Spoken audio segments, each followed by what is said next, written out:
Okay. सो आज की video start करते हैं। आज हम करेंगे थ्योरी पार्ट, ठीक है, of electromagnetic wave.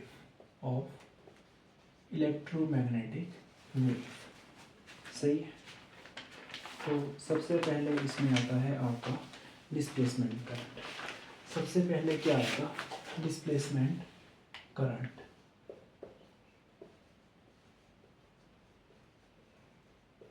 Displacement current. तो डिस्प्लेसमेंट करंट आपका क्या होता है? I D is equal to epsilon naught D phi E by D T. Displacement current क्या होता है? Epsilon naught D phi E by D T. और फाई ई क्या है आपका? फाई ई है flux of electric field. Flux of electric field through area bounded by closed curve. Through area which is bounded by the closed curve, which is bounded by closed curve, that is known as phi e, flux of electric field. तो general form में ampere circular law क्या होता है?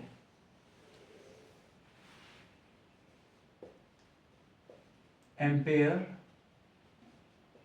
Circular law. तो general form में ampere circular law होता है आपका कि B D L is equal to mu naught I. B D L is equal to mu naught I. The line integral of magnetic field over the closed surface is equal to the current enclosed in that particular surface. सही है। तो जब ampere modify circular law लगा तो ये किसके बराबर हुआ? B dot D L mu not.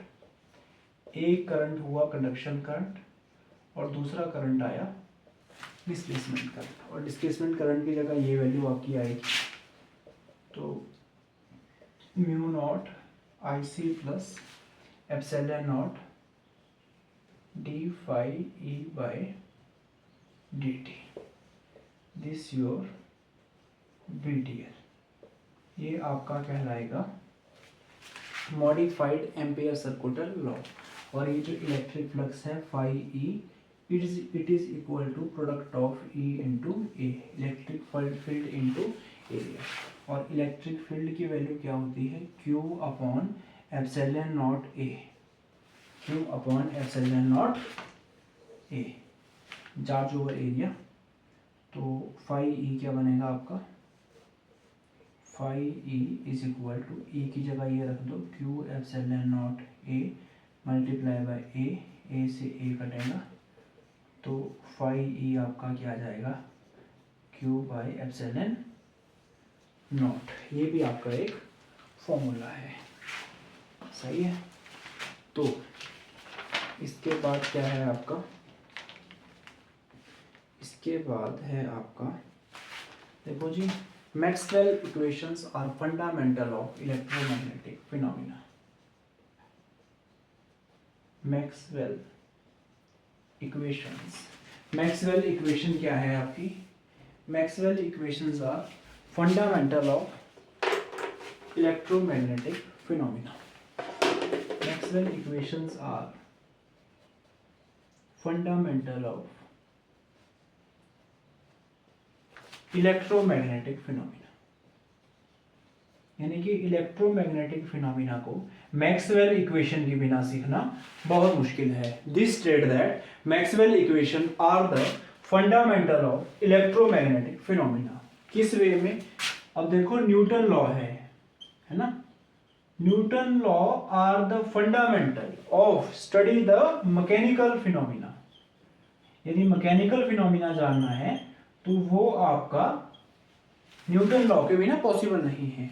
तो उसी वे में Maxwell equations are the basic to know about the fundamental of electromagnetic phenomena. सही है। और Maxwell equation predicted the existence of EM wave. Maxwell equation predicted the existence of EM wave. EM wave होती हैं, ये किसके द्वारा predict किया गया? ये आपका मैक्सवेल इक्वेशन के द्वारा ही किया गया। और Maxwell equations are the basic law of electricity and magnetism. तो जो मैक्सवेल इक्वेशंस हैं वो आपकी बेसिक है of electricity and magnetism.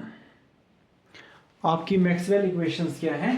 Basics equation है आपकी, सही है, of predicted the electromagnetic phenomena.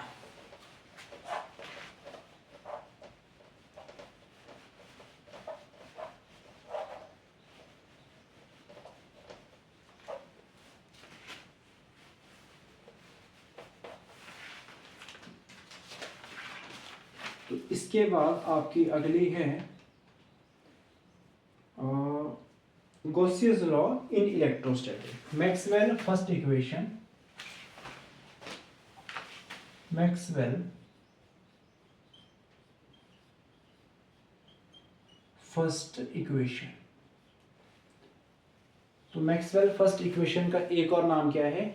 गॉसियस law in electrostatic. Gauss's law in electrostatics. और ये आपकी क्या कहती है? ये कहती है कि electric field line over the close surface area is equal to the 1/ε0 time charge enclosed by that particular surface. सही है।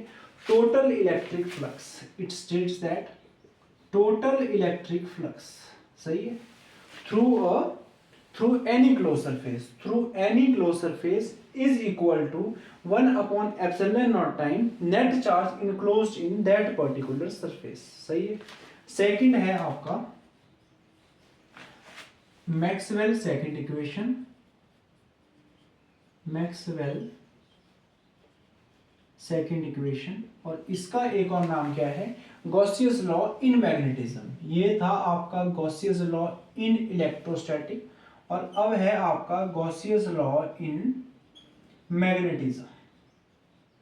Gauss's law in magnetism. तो ये इक्वेशन क्या है? ये इक्वेशन है BdS इज इक्वल टू 0, यानी कि it state that total magnetic flux through any close surface area is always 0। उसकी वैल्यू हमेशा कितनी आएगी? 0। तो वो होगा आपका गॉसियस लॉ इन मैग्नेटिज्म। फिर थर्ड है आपका फैराडे लॉ ऑफ EMI।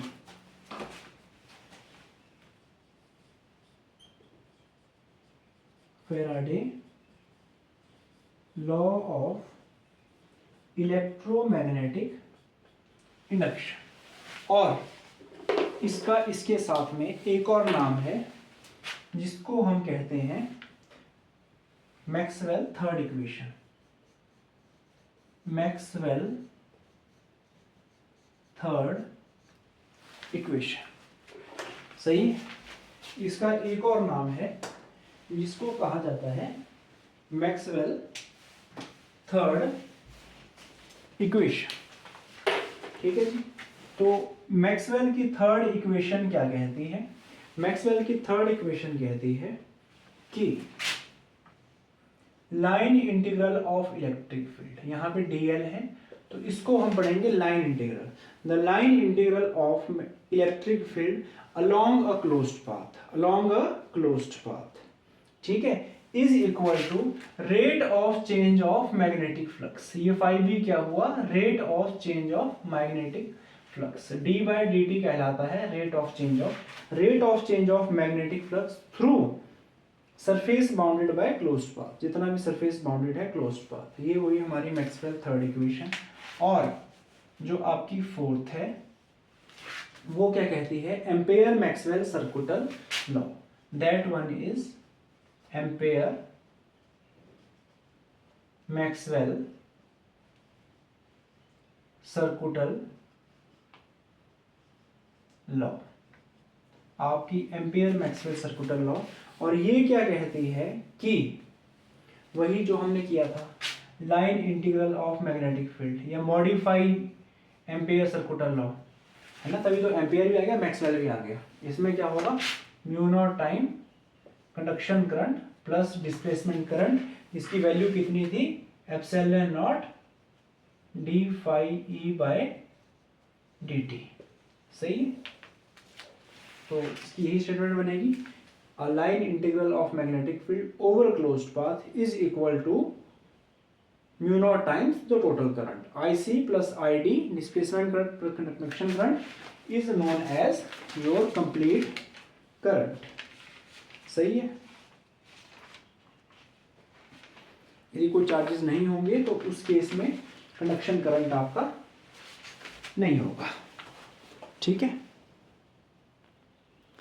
इसके बाद है आपका कि time varying electric field, time varying electric field की जो टाइम वेरिंग इलेक्ट्रिक फील्ड होगी वो क्या प्रोड्यूस करेगी, दैट प्रोड्यूस, क्या प्रोड्यूस करेगी वो, space varying magnetic field, that produce space varying magnetic field.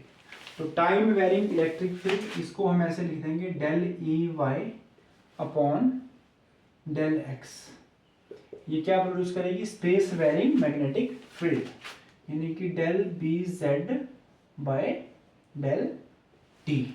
सही है, और टाइम वेरिंग मैग्नेटिक फील्ड अब है आपकी time varying magnetic field. Time varying magnetic field will produce, time varying magnetic field आपकी क्या प्रोड्यूस करेगी, it will produce space varying electric field, it will produce space varying electric field, यानी कि del E Y del B Z, अब B Z होगा del B Z upon del X is equal to space varying electric field, यानी कि del E Y by del T, ये T है। सही, तो एक रिलेशन और ध्यान रखना, electric field and magnetic field relation. ठीक है, electric field and magnetic field relation, electric field and magnetic field relations, कि इलेक्ट्रिक फील्ड और मैग्नेटिक फील्ड में क्या रिलेशन होता है, तो इनमें ये रिलेशन होता है C is equal to E naught upon B naught, C is equal to E naught upon B naught. C आपकी क्या हुई, स्पीड, C हुई आपकी speed of light, E naught electric field वाला, बी नॉट मैग्नेटिक फील्ड वाला। सही है, और velocity of EM wave in free space, velocity of EM wave, electromagnetic wave की वेलोसिटी कहां पे, इन फ्री स्पेस, कि जब आपका फ्री स्पेस होगा तो उस केस में वेलोसिटी ऑफ इलेक्ट्रोमैग्नेटिक वेव कितनी होगी, तो वो होगी c is equal to 1/μ not epsilon not time under root, तो उस टाइम ये रिलेशन आएगा।